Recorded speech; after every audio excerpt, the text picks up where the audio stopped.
আসসালামু আলাইকুম ফেসবুকের বন্ধুরা। আজকে আপনাদেরকে দেখাবো আমার হাঁসের অবস্থা। হাঁস কয়টা ডিম পারলো না পারলো। এই যে নতুন ডিমে আসছে, একটা দেখা যাইতেছে, জানি না কয়টা পারছে।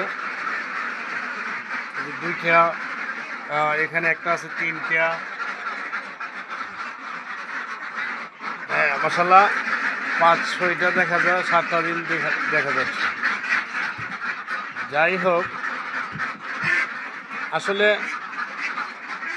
হাঁস মুরগি গরু পুকুর যাই বলেন, খামার করাটা এত সহজ না।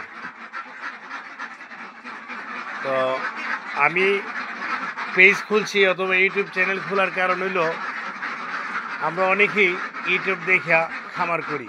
খামার করার পরে সফলতা ব্যর্থতা কিসের কারণে হয়? আমি 2024 সালে ফার্ম করেছি, প্রায় 25 শেষ প্রান্তে, 1 বছর হয়ে গেছে। 1 বছরে আমার কতটুকু লাভ হয়েছে, লস হয়েছে, ওইগুলোও আপনাদেরকে জানাবো আস্তে আস্তে। এবং হুটপিরা খামার করবেন না না করবেন, এটাও আমার এই পেজের থেকে আপনারা জানতে পারবেন। আজকের মতো এতটুকুই। আমি হাঁসগুলাকে ছাড়তেছি, পরের বার আবার দেখা হবে। আসসালামু আলাইকুম।